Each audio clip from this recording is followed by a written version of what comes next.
ജീവധാര ജീവമൊഴി കാൽവരിനാഥന്റെ സ്നേഹമൊഴി തിരുനിറത്താൽ ജീവനേകും യേശുനാഥന്റെ ജീവമൊഴി ജീവധാര ജീവധാര ജീവധാര.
ത്രിയേക ദൈവത്തിന് സ്തുതി.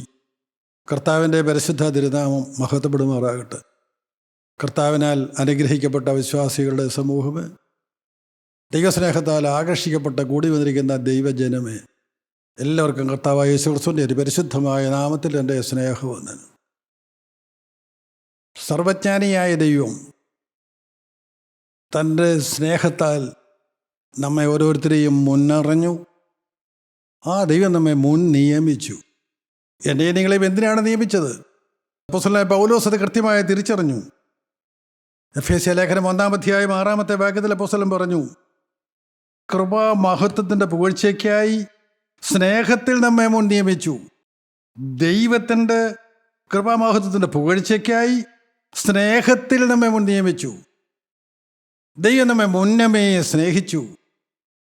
ദൈവം നമ്മെ മുന്നമേ നിയമിച്ചു. നമ്മിൽ നിന്ന് നല്ല ഫലം പ്രതീക്ഷിച്ചുകൊണ്ട് ദൈവം നമ്മെ മുൻ നിയമിച്ചു.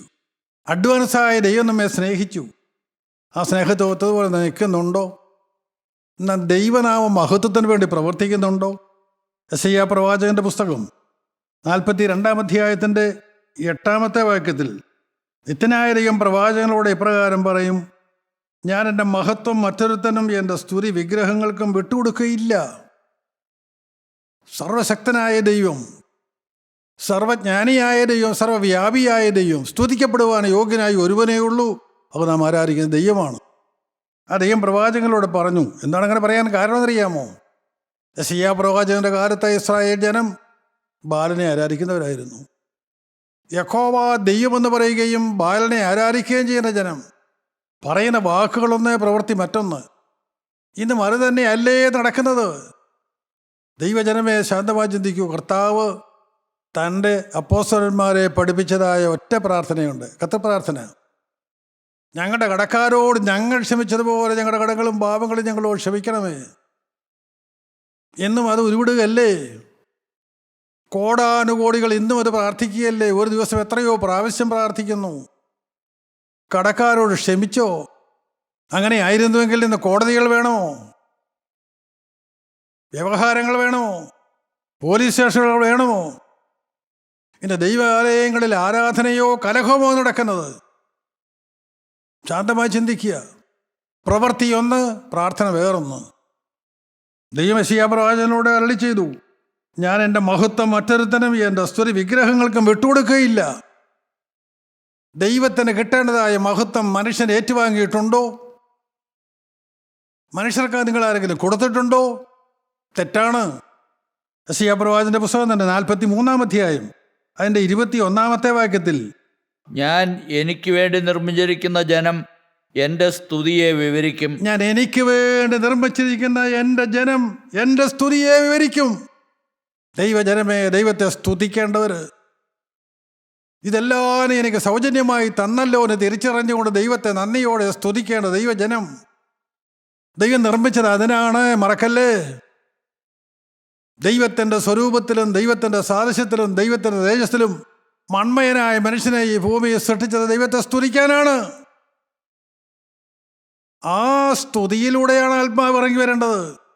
ആ സ്തുതിയിലാണ് പരിശുദ്ധാത്മാവ് ഇറങ്ങി വന്ന് പാപത്തിൻ്റെ വേരുകളെ കത്തിച്ചു കളയുന്നത്. എന്നാൽ സ്തുതി എവിടെ? ബഹുഭൂരിപക്ഷത്തിനും ആ സ്തുതിയില്ല. ആരും പറഞ്ഞു കൊടുക്കുന്നില്ല, ആരും പഠിപ്പിക്കുന്നില്ല. പഠിപ്പിക്കേണ്ടവർക്കും സ്തുതിയില്ല. നിർഭാഗ്യകരമായ അവസ്ഥ. എൻ്റെ ജനം ദൈവത്തെ സ്തുതിക്കും. ദൈവജനമേ, നമുക്ക് ദൈവത്തിലേക്ക് തിരിയാം, അവനെ സ്തുതിക്കുന്നവരാകാം. നഗ്നനായി വന്ന എനിക്ക് സൗജന്യമായി ലഭിച്ചതെല്ലാം ദൈവം എന്നെ അഡ്വാൻസായി സ്നേഹിച്ച് തന്നതാണ്. ദൈവമേ, നിനക്ക് സ്തുതി. എന്തെല്ലാം നന്മകൾ പറഞ്ഞ് സ്തുതിക്കാനുണ്ട് പ്രിയപ്പെട്ടവരെ. സ്തുതിക്കാറുണ്ടോ? അറുവാസ്തുതി വിഗ്രഹങ്ങൾ കൊണ്ടുപോവുകയാണോ? 1 തെസ്സലോനിക്കർ 5:18 ഇപ്രകാരം വായിക്കുന്നു, എല്ലാറ്റിനും സ്തോത്രം ചെയ്യുവീൻ, ഇതല്ലോ നിങ്ങളെക്കുറിച്ച് ക്രിസ്തു യേശുവിൽ ദൈവേഷ്ടം. എല്ലാറ്റിനും സ്തോത്രം ചെയ്യുവീൻ, ഇതല്ലോ നിങ്ങളെക്കുറിച്ച് ക്രിസ്തു യേശുവിൽ ദൈവേഷ്ടം. എല്ലാറ്റിനും സ്തോത്രം ചെയ്യണം. നന്മകൾക്കായി സ്തോത്രം, പ്രതികൂലങ്ങൾക്കായി സ്തോത്രം, കഷ്ടതയ്ക്കായി സ്തോത്രം, രോഗത്തിനായി സ്തോത്രം, ഒറ്റപ്പെടുത്തലിനായി സ്തോത്രം. ജനം കുറ്റപ്പെടുത്തുമ്പോൾ ദൈവമേ നിനക്ക് സ്തോത്രം. സ്തുതിയുണ്ടോ പ്രിയപ്പെട്ടവർ? അതോ പരിഭവമാണോ? ഇസ്രായേൽ ജനത്തെ പോലെ പിറുപിറുപ്പാണോ? അത് ദൈവസ്നേഹത്തിൻ്റെ ലക്ഷണമല്ല. അത് ദൈവം സന്തോഷിക്കുന്ന കാര്യമല്ല. എഫേസ്യർക്ക് എഴുതിയ ലേഖനം 1-ാം അധ്യായത്തിൻ്റെ 11-ാമത്തെ വാക്യത്തിൽ അപ്പോസ്തലനായ പൗലോസ് ഇപ്രകാരം പറയും: അവനിൽ നാം അവകാശവും പ്രാപിച്ചു, തൻ്റെ ഹിതത്തിൻ്റെ ആലോചന പോലെ സകലവും പ്രവർത്തിക്കുന്നവൻ്റെ നിർണയപ്രകാരം മുൻ നിയമിക്കപ്പെട്ടത് മുമ്പിൽ കൂട്ടി ക്രിസ്തുവിൽ ആശ്വസിച്ചവരായ ഞങ്ങൾ അവൻ്റെ മഹത്വത്തിൻ്റെ പുകഴ്ചയ്ക്കാകേണ്ടതിന് തന്നെ. തൻ്റെ ഹിതത്തിൻ്റെ ആലോചന പോലെ സകലവും പ്രവർത്തിക്കുന്നവരുടെ നിർണയപ്രകാരം മുൻ നിയമിക്കപ്പെട്ടത്. ദൈവം എന്നെയും നിങ്ങളെയും ആശ വെച്ച് മുൻ നിയമിച്ചത് ക്രിസ്തുവിൻ്റെ ഭാവമുള്ളവരായി ക്രിസ്തുവിന് വേണ്ടി ഈ തലമുറയിൽ വാ തുറക്കേണ്ടതിന്, ഓടി നടക്കേണ്ടതിന്, ആത്മാക്കളെ നേടേണ്ടതിന് മുൻ നിയമിച്ചത് എന്തിനാണ്? മറക്കരുത്, നാം മുൻ നിയമിക്കപ്പെട്ടവരാണ്. ആ ദൈവം നമ്മെ ഓരോരുത്തരെയും, എൻ്റെ പ്രിയപ്പെട്ടവരെ, എങ്ങനെയാണ് സൃഷ്ടിച്ചത്? ഉൽപ്പത്തി പുസ്തകം 1-ാം അധ്യായം 26-ാം വാക്യം: അനന്തരം ദൈവം നമ്മുടെ സ്വരൂപത്തിൽ നമ്മുടെ സാദൃശ്യപ്രകാരം മനുഷ്യരെ സൃഷ്ടിക്കുക. മറക്കരുത്, ലോകാരംഭങ്ങൾക്ക് മുൻപേ സ്വർഗീയ കാര്യാലോചനാ സഭയിൽ പിതാവും പുത്രനും പരിശുദ്ധ റൂഹായും സംബന്ധിച്ചതായ കാര്യാലോചനാ സഭയിൽ അന്ന് ആ കാര്യാലോചനയിലെ തീരുമാനമാണ് ലോകാരംഭങ്ങൾക്ക് മുൻപ് തന്നെ ഉള്ളതായ തീരുമാനം. അതാണ് ഉൽപ്പത്തി 1:26 നാം കാണുന്നത്. നാം നമ്മുടെ സ്വരൂപത്തിൽ നമ്മുടെ സാദൃശ്യപ്രകാരം മനുഷ്യനെ സൃഷ്ടിക്കുക. പ്രിയപ്പെട്ടവർ, ദൈവം നമ്മെ മുന്നറിഞ്ഞു.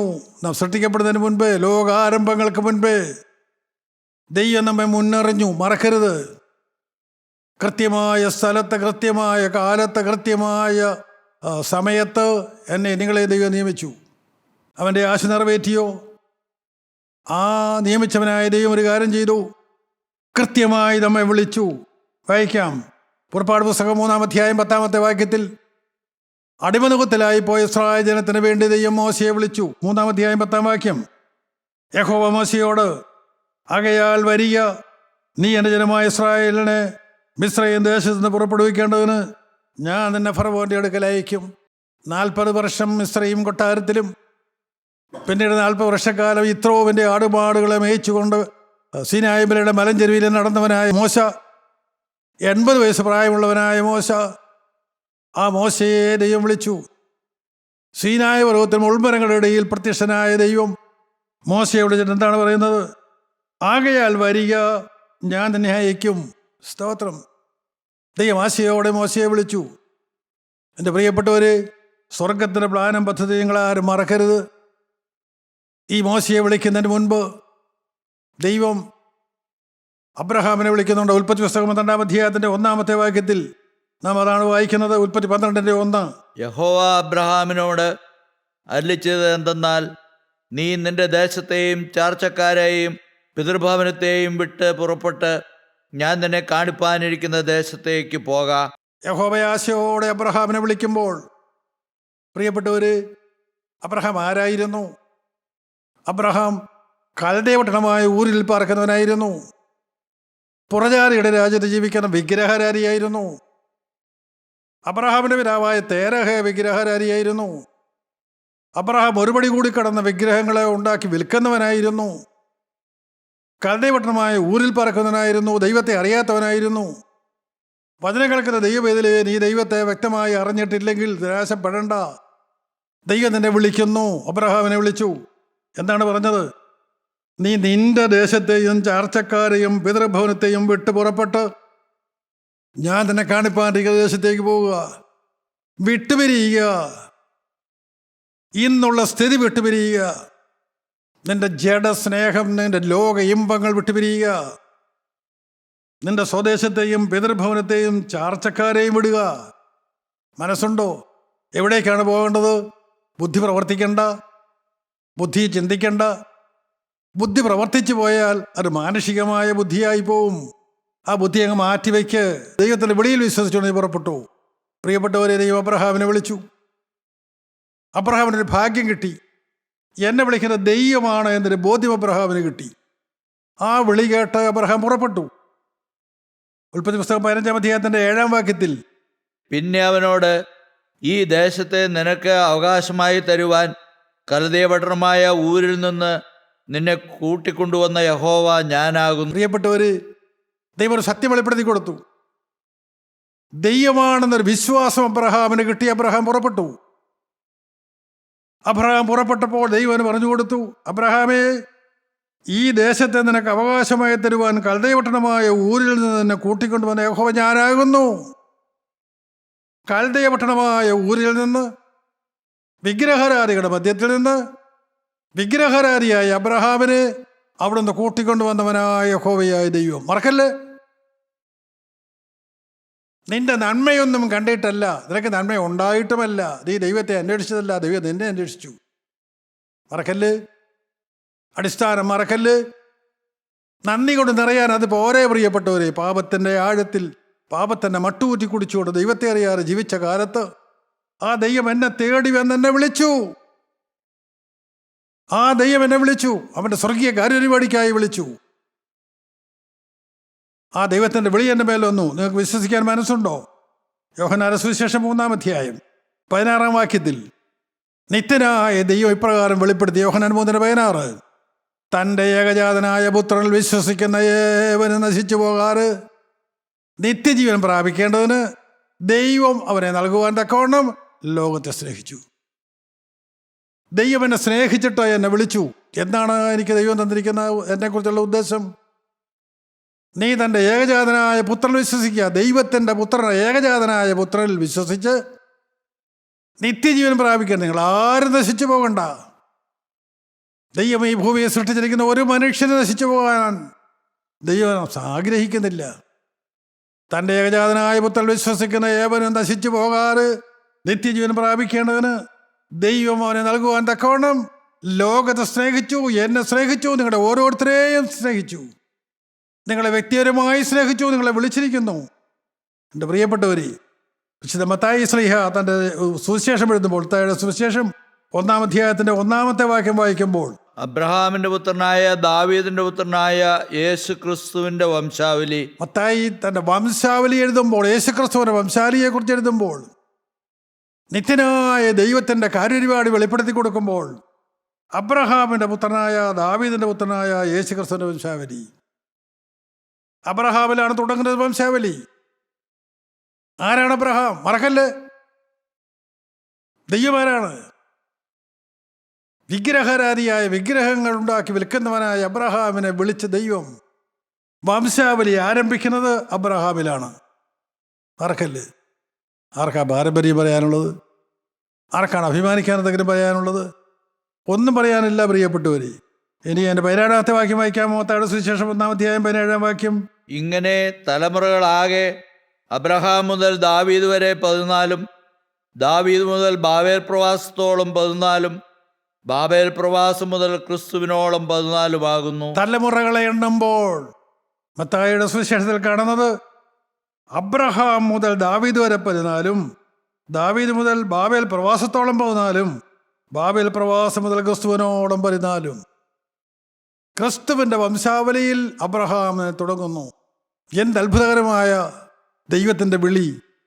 അതേ വിളി ലഭിച്ചവരാണ് ഞാനും നിങ്ങൾ ഓരോരുത്തരും. മറന്നുപോലെ മത്തായിയുടെ സുവിശേഷം 25-ാം അധ്യായത്തിൻ്റെ 34-ാമത്തെ വാക്യത്തിൽ, അന്ത്യ ന്യായവിധിയിൽ കർത്താവായ യേശുക്രിസ്തു തൻ്റെ വലത്തുഭാഗത്ത് നിൽക്കുന്ന ചെറിയ കൂട്ടത്തോട് എന്താണ് പറയുന്നത്? രാജാവ് തൻ്റെ വലത്തുള്ളവരോട് അരുളി ചെയ്യും, എൻ്റെ പിതാവിനാൽ അനുഗ്രഹിക്കപ്പെട്ടവരെ, വരുവീൻ, ലോകസ്ഥാപനം മുതൽ നിങ്ങൾക്കായി ഒരുക്കിയിരിക്കുന്ന രാജ്യം അവകാശമാക്കിക്കൊള്ളുവീൻ. അന്ത്യന്യായവിധിയിൽ തൻ്റെ വലത്തുഭാഗത്ത് നിൽക്കുന്നവരോട് ന്യായാധിപനായ കർത്താവായ യേശുക്രിസ്തു പറയുന്നത് എന്താണ്? എൻ്റെ പിതാവിനാൽ അനുഗ്രഹിക്കപ്പെട്ടവരെ. അപിതാവായ ദൈവത്തിൻ്റെ അനുഗ്രഹം ലഭിച്ചവരാണ് ഈ വചനം കേൾക്കുന്ന ഓരോരുത്തരും. വചനം പറയുന്ന പാവപ്പെട്ട ഞാനും. എൻ്റെ പിതാവിനാൽ അനുഗ്രഹിക്കപ്പെട്ടവരെ. അനുഗ്രഹീതമായ കലർപ്പില്ലാത്ത സത്യവചനം കേൾക്കാൻ ഭാഗ്യം ലഭിച്ചവരാണ് ഞാനും നിങ്ങളും. നിങ്ങൾക്ക് വേണ്ടി ഒരുക്കപ്പെട്ടിരിക്കുന്ന നിത്യരാജ്യം, സ്വർഗരാജ്യം അവകാശമാക്കിക്കൊള്ളുവീൻ. ദൈവം നമുക്ക് വേണ്ടി ഒരുക്കി വെച്ചിട്ടുണ്ട് പ്രിയപ്പെട്ടവരെ. അതവൻ നമ്മെ മുന്നമേ വിളിച്ച് നമ്മെ അറിയിച്ചു തന്നിരിക്കുകയാണ്. ആ സത്യം മുന്നമേ അറിയിച്ചു തന്നിരിക്കുകയാണ്. നമുക്ക് യോഹന്നാന്റെ സുവിശേഷം 1-ാം അധ്യായത്തിൻ്റെ 12-ാമത്തെ വാക്യത്തിൽ കർത്താവായ യേശുക്രിസ്തു പറഞ്ഞു, ഈ നിത്യജീവൻ പ്രാപിപ്പാൻ ഞാൻ എന്ത് ചെയ്യണം? ഈ ദൈവത്തിൻ്റെ മകനായി തീരാൻ ഞാൻ എന്ത് ചെയ്യണം? അവനെ കൈക്കൊണ്ട് ആരെ? എൻ്റെ രക്ഷകനായി എനിക്ക് വേണ്ടി ഈ ഭൂമിയിലേക്ക് അയച്ചു തന്നതിൻ്റെ ഏകജാതനായ പുത്രനെ, അവനെ കൈക്കൊണ്ട് അവൻ്റെ നാമത്തിൽ വിശ്വസിക്കുന്ന ഏവർക്കും ദൈവമക്കളാകുവാൻ അധികാരം കൊടുത്തു. മറക്കല്ല്, ദൈവം അപ്രാപ്യമായ ഒരു കാര്യമല്ല പറഞ്ഞിരിക്കുന്നത്. ബാലി കയറാൻ മലയിൽ കയറാനല്ല പറഞ്ഞിരിക്കുന്നത്. നീ തലയെ ചുമടം ചുമന്നുകൊണ്ട് ഞങ്ങൾക്ക് വേണ്ടി അപേക്ഷിക്കണേ എന്ന് പറഞ്ഞുകൊണ്ട് യാചകനെ പോലെ തെണ്ടി നടക്കാനല്ല കർത്താവ് പറഞ്ഞിരിക്കുന്നത്. നിന്റെ അരിക്കിലേക്ക് വന്ന് നിന്റെ ഹൃദയത്തിൻ്റെ വാരക്കൽ മുട്ടുന്ന കർത്താവായ യേശു ക്രിസ്തുവിനെ, അവനെ കൈക്കൊള്ളുക. മനസ്സുണ്ടോ? അവനെ ഹൃദയത്തിലേക്ക് സ്വീകരിക്കാൻ നിനക്ക് മനസ്സുണ്ടോ? എൻ്റെ കർത്താവും എൻ്റെ രക്ഷിതാവും എൻ്റെ ഉടയവനും എൻ്റെ നാഥനും എൻ്റെ വീണ്ടെടുപ്പുകാരനുമായി യേശുവിനെ ഹൃദയത്തിലേക്ക് കൈക്കൊള്ളാൻ നിനക്ക് മനസ്സുണ്ടോ? ഒറ്റ കാര്യം നടക്കണം, എൻ്റെ സ്വന്തം ഇഷ്ടം വേണ്ടാന്ന് വയ്ക്കണം. എന്നെ തന്നെ ഞാൻ ത്യജിക്കണം. അതിനല്ലേ കർത്താവായ യേശു ക്രിസ്തു പറഞ്ഞത്, എൻ്റെ പിന്നാലെ ഒരുവൻ വരാൻ ഇച്ഛിച്ചാൽ, ലൂക്കോസ് 14:26, ഒരുവൻ എൻ്റെ പിന്നാലെ ഒരുവൻ ഇച്ഛിച്ചാൽ അവൻ തന്നെത്താൻ ത്യജിച്ച് എൻ്റെ ക്രൂശ് എടുത്തുകൊണ്ട് എന്നെ അനുഗമിക്കട്ടെ. ദൈവക്കൾ, ഇത് വലിയ കഠിനമായിട്ട് പലർക്കും തോന്നും, ഒരു പ്രയാസവുമില്ല. തന്നെത്താൻ ത്യജിച്ചാൽ, എൻ്റെ സ്വന്തം ഇഷ്ടങ്ങൾ വേണ്ട എന്ന് വെച്ചാൽ, അതിനേക്കാൾ മനോഹരമായപ്പെടാൻ ദൈവം എനിക്ക് വേണ്ടി ഒരുക്കി വെച്ചിട്ടുണ്ട്. അവൻ്റെ വഴികളിലൂടെ നടക്കുന്നതല്ലേ ശരി? വഴി അറിഞ്ഞുകൂടാത്ത ഞാൻ എനിക്ക് തോന്നിയതുപോലെ നടക്കുന്നതല്ലല്ലോ ശരി. ഒറ്റക്കാര്യം, എന്നെ വഴി നടത്താമെന്ന് പറഞ്ഞ്, എന്നെ സ്വർഗത്തിലെത്തിക്കാമെന്ന് പറഞ്ഞ്, എന്നെ ഉള്ളങ്കരങ്ങളിൽ വഹിച്ചുകൊള്ളാമെന്ന് പറഞ്ഞ്, എൻ്റെ വലം കൈയിൽ പിടിച്ചെന്നെ വഴി നടത്താമെന്ന് പറയുന്ന സ്നേഹവാനായ പുത്രനെ ഹൃദയത്തിൽ കൈക്കൊള്ളുക. അത് കൈക്കൊള്ളണമെങ്കിൽ ഹൃദയത്തിലിരിക്കുന്നത് കളയണം. ഞാനെന്ന ഭാവം, എനിക്കെന്തെല്ലാമോ ആണെന്നുള്ള ഭാവം, ദൈവം എനിക്ക് എന്തെല്ലാമോ ചെയ്തു എന്നുള്ള ഭാവം, ദൈവം ഇതിലേറെ കൃപയാണ്, സൗജന്യ ദാനമാണ്. നിന്റെ യോഗ്യതയൊന്നും കണ്ടിട്ടില്ല, ദൈവം സൗജന്യമായി തന്നതാണ്. അത് വിശ്വസതയോടെ നോക്കിക്കോണം. എന്നെ നോക്കാനല്ല, ഞാൻ വലിയ കേമനാണ്, ഞാൻ വലിയവനാണെന്ന് പറയാനല്ല. നീ എത്ര വീർത്ത ബലൂണാണെങ്കിലും ഒരു മുട്ടുസൂചി കൊണ്ടാൽ മതി, പോയി കാറ്റ് പോയി. അത് വരാതെ നോക്കിക്കോണേ, അഹങ്കരിക്കാതെ നോക്കിക്കോണേ. ഞാൻ കേമനാണെന്ന് പറയല്ലേ. ദൈവത്തിലെ താണിരിക്കുക, അവനെ കൈക്കൊള്ളുക. അവനെ കൈക്കൊള്ളണമെങ്കിൽ എല്ലാം വിടണം. ദൈവം വിളിക്ക് അബ്രഹാം പുറപ്പെടണമെങ്കിൽ പഴയതെല്ലാം വിടണം. നിന്റെ സ്വദേശത്തെയും പിതൃഭവനത്തെയും ചാർച്ചക്കാരെയും വിടുക. പിൻപിലുള്ളത് മറന്നും മുൻപിലുള്ളതിന് ആഞ്ഞം കൊണ്ട് ക്രിസ്തുവേശുവിൽ ദൈവത്തിൻ്റെ പരവരുടെ വിരുദ്ധനായിലാക്കിലേക്ക് ഓടുക. നമുക്ക് ഓടി തുടങ്ങാം. ഇതുവരെ വഴിതെറ്റിപ്പോയോ? സാരമില്ല. എൻ്റെ പ്രിയപ്പെട്ടവർ, ഒരു ദിവസം 8 മൈൽ യാത്ര ചെയ്യണം ലക്ഷ്യത്തിലെത്താൻ. ഒരാൾ നടന്നു 4 മൈൽ നടന്നപ്പോഴാണ് അറിയുന്നത് ഞാൻ വഴിതെറ്റിപ്പോയി, എതിർ ദിശയിലാണ് പോയത്. ഇനി എന്ത് ചെയ്യണം? ഇനി വഴിതിരിഞ്ഞ് നടക്കാം. വഴിതിരിഞ്ഞ് നടന്നാൽ ഇനി എനിക്ക് 4 മൈലേ നടക്കാൻ നേരമുള്ളൂ, ഞാൻ ലക്ഷ്യത്തിലെത്തില്ല. എന്ത് ചെയ്യണം? ഞാൻ നടന്നാൽ പോരാ, ഞാൻ ഓടണം. നിങ്ങൾക്ക് പിടികിട്ടി കാണും. ദൈവവേദിൽ നമുക്ക് കർത്താവിനോട് വാക്ക് പറയാം. കർത്താവെ, തെറ്റിപ്പോയി, നേർവാരയിൽ നടത്തണം. അവൻ എൻ്റെ അരികിലുണ്ട്. ഏത് കൊണ്ടും പാപിയെ സ്നേഹിക്കുന്ന യേശു നമ്മുടെ അരികിലുണ്ട്. ഞാൻ പാപിയെ സ്നേഹിക്കുന്നു, ഞാൻ പാപത്തെ വെറുക്കുന്നു എന്ന് പറയുന്നത് നിങ്ങളുടെ അരികിലുണ്ട്. എൻ്റെ യേശുപ്പ എന്ന് വിളിച്ചാൽ അരികിൽ വരുന്ന ഒരു ദൈവം, വിശ്വസനായ ദൈവം നിങ്ങൾക്കുണ്ട്, എനിക്കും നിങ്ങൾക്കുമുണ്ട്. അവൻ മുൻ വിളിച്ചവരാണ് ഞാനും നിങ്ങളും. വിളിക്കാമോ അവനെ അരികിലേക്ക്? അവനെ സ്വീകരിക്കാമോ? അവനെ കൈക്കൊണ്ട് സംശയങ്ങളെല്ലാം മാറും, അന്ധകാരം മാറും, മുന്നിൽ വഴി തെളിച്ചു കിട്ടും. ഓരോ ചുവടുകൾ നിനക്ക് മുന്നോട്ട് വയ്ക്കാൻ കൃത്യമായി നിനക്ക് വഴി നടത്തും. സംശയിക്കണ്ട. അല്പമെങ്കിലും അനുഭവിച്ചുകൊണ്ടാണ് ഇത് പറയുന്നത്. അവൻ വാഗ്ദത്തങ്ങളിൽ വിശ്വസ്തനാണ്, വാക്ക് മാറാത്തവനാണ്. കൊടുക്കാം. പഴുതിനോട് യാത്ര പറയാം, മുറുകെ പറ്റുന്ന പാപങ്ങളോട് യാത്ര പറയാം. ഇനി ഇല്ല കർത്താവേ, ഇനി പാപത്തിലേക്കില്ല, ഒറ്റ തീരുമാനം നിനക്ക് എടുക്കാമോ? അവനെ കൈക്കൊണ്ട് അവൻ്റെ നാമത്തിൽ വിശ്വസിക്കുന്ന ഏവർക്കും ദൈവമക്കളാകുവാൻ അധികാരം കൊടുത്തു. അവനെ വിശ്വസിക്കുക. സ്തോത്രം. കിട്ടുന്നതെന്നറിയാമോ? നിത്യജീവൻ. നിത്യജീവൻ. സ്തോത്രം. അതിവിടെ കൊണ്ട് തീരുന്ന അല്ല പ്രിയപ്പെട്ടവർ. അത് 30-ാമത്തെ വയസ്സിലോ 60-ാമത്തെ വയസ്സിലോ 100-ാമത്തെ വയസ്സിലോ തീരട്ടെ, നിത്യതയിൽ ദൈവത്തോടുകൂടി ഞാൻ കാണും. എൻ്റെ പിതാവിനാൽ അനുഗ്രഹിക്കപ്പെട്ടവരെ വരുവീൻ, ലോകസ്ഥാപനം മുതൽ നിങ്ങൾക്കായി ഒരുക്കിയിരിക്കുന്ന രാജ്യം അവകാശമാക്കിക്കൊള്ളുവീൻ. കർത്താവിൻ്റെ 2ാമത്തെ വരെ അത്യാസനമായിരിക്കുന്ന ഈ സമയത്ത് നിത്യനായ ദൈവം നമ്മെ ഓരോരുത്തരെയും വിളിക്കുന്നു. നിങ്ങളാരെല്ലാം ഇപ്പോൾ യേശുവിനെ കൈക്കൊള്ളും. യോഹന്നാന്റെ സുവിശേഷം 3-ാം അധ്യായം അതിൻ്റെ 15-ാമത്തെ വാക്യത്തിൽ അവിടെ നാം ഇപ്രകാരം വായിക്കുന്നുണ്ട്. 3-ാം അധ്യായത്തിൻ്റെ 15-ാമത്തെ വാക്യം: അവനിൽ വിശ്വസിക്കുന്ന ഏവനും നിത്യജീവൻ പ്രാപിക്കേണ്ടതിന് തന്നെ. അവനിൽ വിശ്വസിക്കുന്ന ഏവനും നിത്യജീവൻ പ്രാപിക്കേണ്ടതിന് തന്നെ. കർത്താവായ യേശു ക്രിസ്തുവിൽ ആരെല്ലാം ഇന്ന് വിശ്വസിക്കുന്നുവോ, അവൻ എൻ്റെ അരികിലേക്ക് വന്നിരിക്കുന്നത് പാപിയെ വീണ്ടെടുക്കുവാനാണെന്ന് ആരെല്ലാം വിശ്വസിക്കുന്നുവോ, ഇന്ന് എന്നെ ദൈവം വിളിക്കുന്നതായ മനോഹരമായ സമയമാണെന്ന് ആര് തിരിച്ചറിയുന്നുവോ, അവനിൽ വിശ്വസിക്കുന്നവന് നിത്യജീവൻ പ്രാപിക്കേണ്ടതിന് തന്നെ. വാക്ക് പറഞ്ഞവൻ വാക്ക് മാറില്ല പ്രിയപ്പെട്ടവരെ.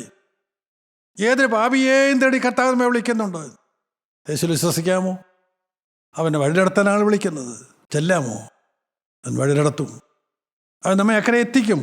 യോഹന്നാന്റെ സുവിശേഷം 5-ാം അധ്യായം 24-ാമത്തെ വാക്യത്തിൽ നാം ഇപ്രകാരം വായിക്കുന്നു: ആമേൻ ആമേൻ, ഞാൻ നിങ്ങളോട് പറയുന്നു, എൻ്റെ വചനം കേട്ട് എന്നെ അയച്ചവനെ വിശ്വസിക്കുന്നവന് നിത്യജീവനുണ്ട്. കേട്ടോ? സത്യമായി സത്യമായി ഞാൻ നിങ്ങളോട് പറയുന്നു, എൻ്റെ വചനം കേട്ട് എന്നെ അയച്ചവനെ വിശ്വസിക്കുന്നവന് നിത്യജീവനുണ്ട്. നിത്യജീവന്റെ ഉടയവനാണ് പറയുന്നത്. നിത്യജീവൻ തരുവാൻ അവകാശമുള്ള അധികാരമുള്ള കർത്താവായ യേശു ക്രിസ്തുവാണ് പറയുന്നത്. എൻ്റെ വചനം കേട്ട് എന്നെ അയച്ചവനെ വിശ്വസിക്കുന്നവൻ നിത്യജീവനുണ്ട്. ദൈവവേദിലേ, നശിച്ചു പോകുന്ന ജീവനല്ല, ഇവിടെ തീർന്നു പോകുന്ന ജീവനല്ല, നിത്യജീവൻ. നിനക്ക് വേണ്ടി ദൈവം ഒരുക്കിയിരിക്കുന്ന സ്വർഗീയ ഭവനത്തിനെ എത്തിക്കുന്നതായ നിത്യജീവൻ. അത് പ്രാപിക്കാൻ ഒറ്റ കാര്യം, എൻ്റെ വചനം കേട്ട് എന്നെ അയച്ചവനിൽ വിശ്വസിക്കുക. എന്നിട്ട് അരികിലേക്ക് ജീവന്റെ വചനം തരുന്നത് നിത്യനായ ദൈവമാണ്, അവനെ സ്നേഹിക്കുന്നവനാണ് എന്ന് തിരിച്ചറിയുക. ആ ദൈവത്തിൻ്റെ വിളി നിങ്ങൾ തിരിച്ചറിയുക. അവൻ്റെ വിളിക്ക് യോഗ്യമാവണം. നമുക്ക് നമ്മെ തന്നെ താഴ്ത്താം, നമുക്ക് നമ്മെ തന്നെ ഏൽപ്പിച്ച് കൊടുക്കാം, അവൻ്റെ കരങ്ങളിലേക്ക് നമുക്ക് വിട്ടുകൊടുക്കാം. എൻ്റെ പ്രിയപ്പെട്ടവർ, ആ ദൈവം മോശയെ വിളിച്ചു. ഇസ്രായേൽ ജനം ഫറവോന്റെ അടിമത്തത്തിൽ നിലവിളിക്കുമ്പോൾ രക്ഷപ്പെടുവാൻ ഒരു മാർഗമില്ലാതെ ആ ഇരുമ്പുലയിലായിരിക്കുമ്പോൾ ജനം വാവിട്ട് നിലവിളിച്ചു. നിലവിളി കേട്ടൊരു ദൈവം. ഞാനവിടെ നിലവിളി കേട്ടു, ഞാനവിടെ അവരെ കണ്ണുനീർ കണ്ടു എന്ന് കൃത്യമായി മോശയോട് പറഞ്ഞു. ആകയാൽ വരിക, ഞാൻ തന്നെ അയക്കും. ദൈവം ഇതിലേ ഈ അന്ത്യകാല തലമുറയിൽ വരാമോ? ദൈവത്തേക്ക് വരാമോ? ആ യേശുവിന് കഴുതിയായി തലമുറയിൽ നിന്ന് വഹിക്കാൻ നിൽക്കാമോ? ഒരു കഴുതിയായി താഴ്ത്തി കൊടുക്കാമോ? അവൻ യേശുവിൻ്റെ വരത്തിലേക്ക് ചെല്ലട്ടെ, കഴുതിയുടെ മേൽ വാഹനമേറട്ടെ, അവൻ കള്ള കച്ചവടക്കാരെ പുറത്താക്കട്ടെ. ഈ തലമുറയിൽ ഞാൻ കഴുതിയായി നിൽക്കും. എന്നെ ദൈവം വിളിക്കുന്നു. ആരെല്ലാം ആ വിളി കേൾക്കുന്നു? ആരെല്ലാം ആ വിളിയുടെ ശബ്ദം കേൾക്കുന്നുണ്ട്?